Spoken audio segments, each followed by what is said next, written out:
Ninth और tenth के English के ऑब्जेक्टिव पार्ट में 5 नंबर का क्वेश्चन आता है जिसमें correct form of verb put करनी होती है।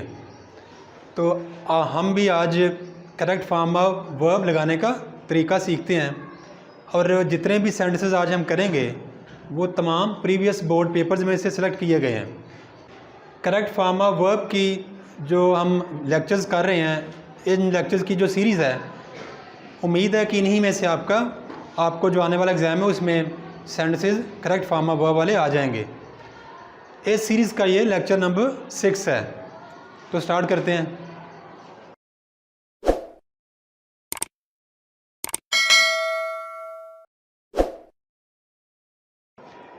सेंटेंस नंबर 1 है, I already dash 3 cups of coffee.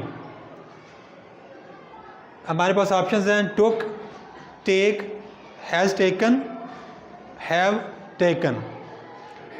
इसमें निशानी में मिल गई है ऑलरेडी।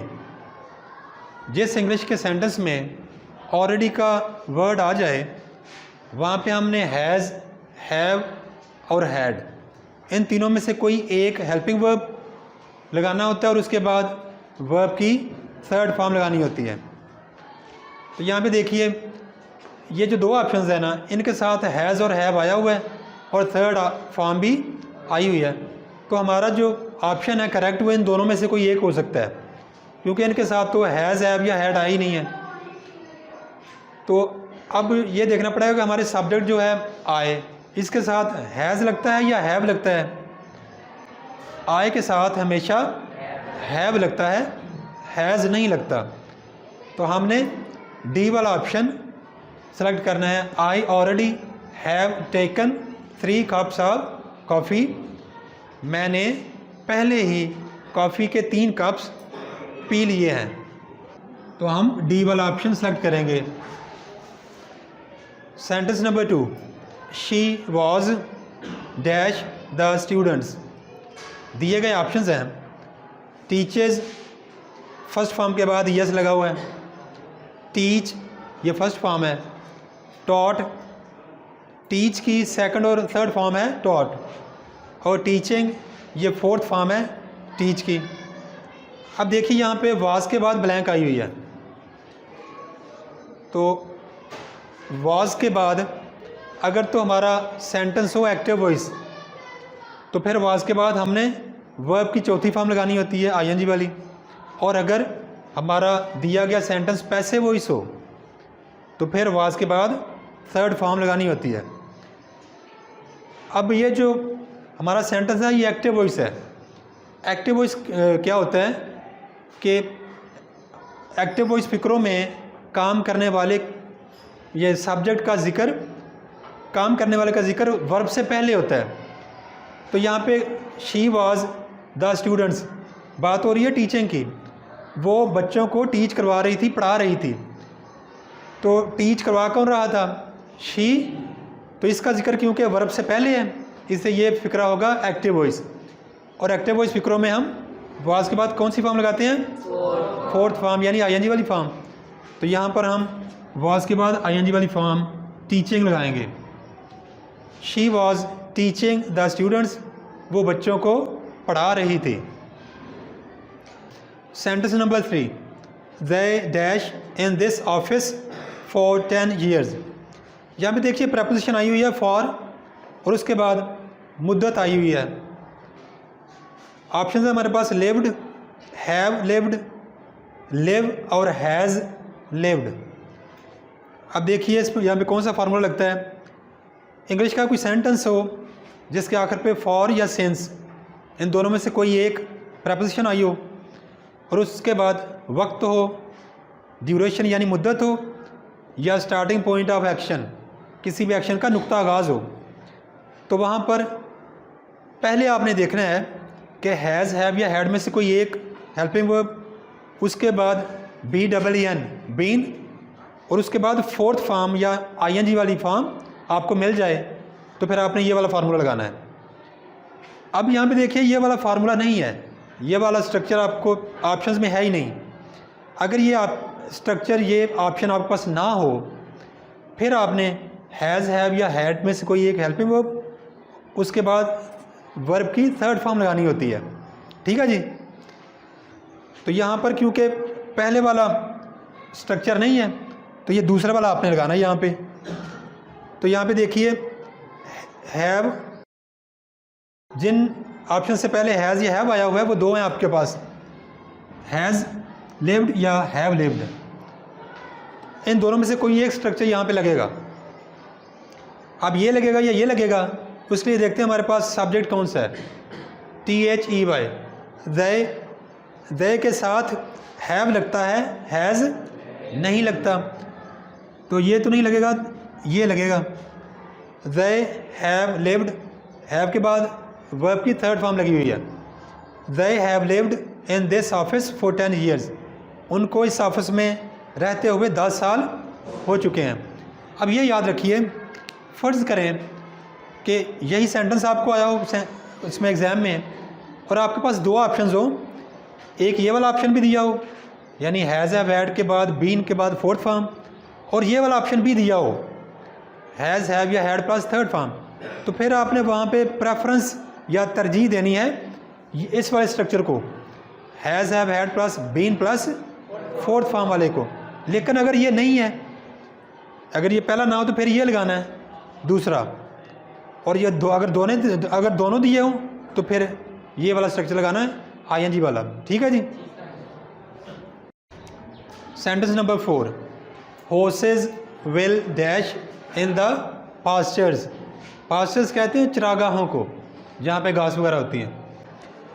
अब देखिए यहाँ पे ऑप्शंस क्या हैं। फर्स्ट फॉर्म है ग्रेज, चरना, ग्रेजेज फर्स्ट फॉर्म के साथ एस है, ग्रेजिंग फोर्थ फॉर्म है, और ग्रेज्ड सेकंड थर्ड फॉर्म है ग्रेज की। अब देखिए यहाँ पे विल के साथ कौन कौन से ऑप्शंस पॉसिबल हो सकते हैं। अगर सिर्फ विल हो तो विल के बाद हमने लगानी होती है वर्ब की फर्स्ट फॉर्म। अगर विल भी हो फिक्रे में फिर हमने फोर्थ फॉर्म वर्ब की यानी ING वाली फॉर्म लगानी होती है। अगर विल हैव फिक्रे में आया हो उसके बाद थर्ड फॉर्म, और विल हैव बीन आया हो तो फिर हमने क्या लगाना होता है फोर्थ फॉर्म। तो यहाँ पे देखिए अब क्या आया हुआ है, यहाँ पे सिर्फ विल है तो विल के फ़ौरन बाद क्या हम लगाएंगे फर्स्ट फॉर्म, और विल के साथ हमेशा फर्स्ट फॉर्म बगैर एस या यस के आती है। ठीक है, तो यहाँ पे ए वाला ऑप्शन आपने सेलेक्ट करना है, horses will graze in the pastures. Sentence number 5, the boys are dash their homework. Verb की फोर्थ फॉर्म आई हुई है डूइंग, वर्ब की पहली फॉर्म है डू, थर्ड फॉर्म है डू की डन, और डिड सेकंड फॉर्म है डू की। अब देखिए आर के साथ क्या क्या आ सकता है। अगर फिक्रे में आर आया हो और फिक्रा आपका हो एक्टिव वॉइस तो फिर आपने आर के बाद वर्ब की फोर्थ फॉर्म लगानी होती है, और अगर फिक्रा हो आपका पैसिव वॉइस तो फिर आर के बाद वर्ब की थर्ड फॉर्म लग सकती है। अब यहाँ पे देखिए द बॉयज़ आर, यहाँ पे वर्ब है डू का करना, boys are doing their homework, लड़के अपना काम कर रहे हैं।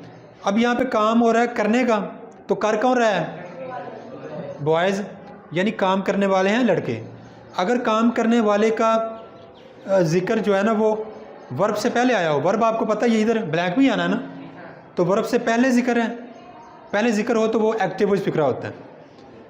तो एक्टिव वॉइस में आर के बाद क्या आएगा फोर्थ फॉर्म, तो यहाँ पे आपने लगानी है फोर्थ फॉर्म यानी ING वाली फॉर्म।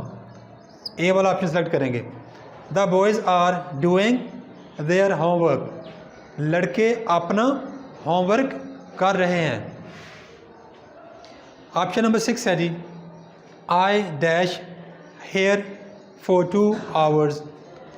अभी यहाँ पे देखिए FOR फॉर प्रपोजिशन है और उसके बाद आ गया ड्यूरेशन आ गई है 2 घंटे। फॉर या सिंस इन दोनों में से कोई एक हेल्पिंग वर्ब आया हो फिक्रे के आखिर पे, और उसके बाद वक्त, मुद्दत या नुक्ता आगाज़ दिया हो एक्शन का, तो 2 पॉसिबिलिटीज़ होती हैं। पहली होती है हैज़ हैव या हैड में से कोई एक हेल्पिंग वर्ब, उसके बाद BEEN बीन, और उसके बाद फोर्थ फॉर्म यानी ING वाली फॉर्म। अगर ये वाला ऑप्शन आपको दिया ही ना हो, यानी फॉर या सिंस के बाद मुद्दत, ड्यूरेशन या स्टार्टिंग पॉइंट तो हो फिक्रे में, लेकिन आपको ये पहले वाला ऑप्शन ना दिया हो, तो फिर आपने दूसरे वाला ऑप्शन सेलेक्ट करना होता है। हैज़ हैव या हैड में से कोई एक, उसके बाद वर्ब की थर्ड फॉर्म लगाकर भी आप इसमें करेक्ट फॉर्म लगा सकते हैं। लेकिन अगर ये दोनों दिए हों, फिर आपने पहला लगाना है, दूसरा नहीं लगाना। ठीक है, अब यहाँ पे देखते हैं क्या है। यहाँ पे हैव बीन वाला ऑप्शन दिया गया है, यानी आपने ये वाला ऑप्शन पहला ही आपको दिया गया, ये चुन लेना है। तो ये सी वाला ऑप्शन है, I have been waiting here for 2 hours. मुझे यहाँ पे इंतज़ार करते हुए 2 घंटे हो चुके हैं। Sentence number 7, the match started after I dash the playground. अब यहाँ पे देखिए, ये सेकंड फॉर्म है, लंबा फिक्र है। एक ये इसका पार्ट है, एक ये पार्ट है। एक पार्ट में आई हुई है वर्ब की सेकंड फॉर्म, जबकि दूसरे में हमने बताना है कौन सी फॉर्म आनी है। और ये याद रखिए कि दरमियान में इसके आया हुआ है आफ्टर। तो लंबा फिक्रा हो इंग्लिश में, उसके 2 पार्ट्स हों, तो जो आफ्टर के बाद वाला पार्ट होता है वहाँ पे आपने लगानी होती है हैड प्लस थर्ड फॉर्म, और दूसरी तरफ सेकंड फॉर्म लगानी होती है। तो यहाँ पे देखिए सेकंड फॉर्म तो हमारे पास है ना, तो आफ्टर के बाद हमने क्या लगाना होता है, आफ्टर के बाद वाली क्लॉज में, तो यहाँ पे आएगा डी वाला option, had plus third form है left. The match started after I had left the playground. Playground से, मेरे प्लेग्राउंड से जाने के बाद मैच शुरू हो गया। अब यहाँ पे एक और बात याद रखिए कि लाजमी नहीं कि आफ्टर जो है ना ये वाली क्लॉज बाद में आए, ये पहले भी आ सकती है। अब ये देखिए, आफ्टर वाली क्लॉज पहले आई हुई है, फिर दरमियान में आएगा कॉमा, और दूसरा पार्ट उसका इसके आगे आ जाएगा। तो यहाँ पे भी करना आपने वही है कि आफ्टर वाली जो क्लॉज है जो आफ्टर से शुरू होती है, वहाँ पे हैड प्लस थर्ड फॉर्म, जैसे कि हम यहाँ पे लगा रहे थे। तो अब हैड प्लस थर्ड फॉर्म आपने यहाँ पे लगा देना आफ्टर की तरफ, और सेकंड फॉर्म दूसरे पार्ट में। अब देखिए मैंने वो सेंटेंस भी लिख दिया है, ये वाला पार्ट जो हमने क्लॉज हमने पहले लिख दिया है, after I dash the play ground, और दूसरी वाली क्लॉज, पहली वाली क्लॉज हमने सेकंड बाद में लिख दी है, कॉमा कॉमा द मैच, फिर यहाँ पे दोबारा ब्लैंक बना दिया। यहाँ पे फार्मूला आपने यही लगाना है, आफ्टर वाली जो क्लॉज है वहाँ पे हैड प्लस थर्ड फॉर्म, यानी यहाँ पे आफ्टर आई हैड लेफ्ट, ये वाला यहाँ पे पुट करना है, और दूसरी तरफ the match started second form आप यहाँ पे लगा देंगे। तो आफ्टर वाली क्लॉज सेंटेंस में बाद में आए या पहले आए, फार्मूला आपने याद रखना है कि आफ्टर वाली जो क्लॉज है जो आफ्टर से स्टार्ट होती है वहाँ पे हैड प्लस थर्ड फॉर्म लगाएंगे, जबकि दूसरी जो क्लॉज है वहाँ पर सेकंड फॉर्म, चाहे आफ्टर वाली क्लॉज पहले आए या बाद में आए, फार्मूला यही रहेगा। नेक्स्ट है sentence number 8, we have dash the songs. अब ऑप्शंस हैं, फर्स्ट फॉर्म के साथ है हेयर्स, हर्ड, हेयर की सेकंड थर्ड फॉर्म है हर्ड, हेयर ये फर्स्ट फॉर्म है बगैर एस के, और हेयरिंग फोर्थ फॉर्म है ING वाली फॉर्म। अब यहाँ पे और कोई निशानी नहीं है, सिर्फ हैव हमें नज़र आ रहा है। तो देखिए अगर सेंटेंस में हैज़ हैव या हैड हो तो उसके बाद हम लगाएंगे थर्ड फॉर्म, इनमें से कोई एक हेल्पिंग वर्ब हो बाद में थर्ड फॉर्म, और अगर हैज़ हैव या हैड में से कोई एक हो और उसके बाद BEEN आया हो और उसके बाद फोर्थ फॉर्म लगानी पड़ेगी हमें। अब यहाँ पे BEEN हमें नज़र नहीं आ रहा, सिर्फ हैव है, तो हैव के बाद हम क्या लगा देंगे, थर्ड फॉर्म वर्ब की, जो कि है हर्ड। तो बी वाला ऑप्शन आपने सेलेक्ट करना है, we have heard the songs, हमने गाने सुने हुए हैं या हमने गाने सुन लिए हैं। Sentence number 9, they dash cars for 6 hours. अब यहाँ पे देखिए F4 फॉर प्रपोजिशन है, उसके बाद 6 आवर्स, ये ड्यूरेशन आ गई है 6 घंटे। तो कोई इंग्लिश का सेंटेंस हो, उसमें फ़िक्र के आखिर पे फॉर या सिंस में से कोई एक वर्ड यूज़ हुआ हो और उसके बाद वक्त, मुद्दत या स्टार्टिंग पॉइंट हो एक्शन का, तो आपके पास 2 ऑप्शंस होते हैं। अमूमन आपको पहला ऑप्शन आ जाता है ऑप्शंस में, ठीक है। ऑप्शंस में ये स्ट्रक्चर आपको ज़्यादा आ जाता है इस तरह के फ़िक्रों में। हैज़, हैव या हैड में से कोई एक हेल्पिंग वर्ब, उसके बाद बीन और उसके बाद आईएनजी वाली फॉर्म। अगर इस तरह का आपको सेंटेंस दिया हो जिसमें फॉर या सिंस के बाद टाइम ड्यूरेशन या स्टार्टिंग पॉइंट हो और ये पहले वाला ऑप्शन ना दिया हो, फोर्थ फॉर्म वाला, फिर आपने ये दूसरा देखना है कि हैज़, हैव या हैड वाला, हैड में से कोई एक हेल्पिंग वर्ब और उसके बाद थर्ड फॉर्म ऑफ वर्ब। और अगर दोनों आए हों सेंटेंस में, इस तरह का सेंटेंस हो, दोनों ऑप्शंस आपके 4 ऑप्शंस में हों, फिर आपने ये पहले वाला आईएनजी वाला ऑप्ट करना है, ये चुनना है। अब यहाँ पे देखिए ये आईएनजी वाला आया हुआ है ऑप्शन, हैड बीन प्लेइंग, तो आपने डी वाला ऑप्शन यहाँ पे चुनना है। They had been playing cards for 6 hours, वो 6 घंटे तक कार्ड्स खेलते रहे। सेंटेंस नंबर 10 देखें जी। I heard a noise dash from behind the room.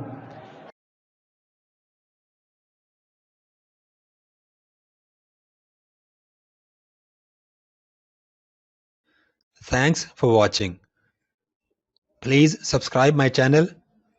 Also like and share this video with your friends. Thanks.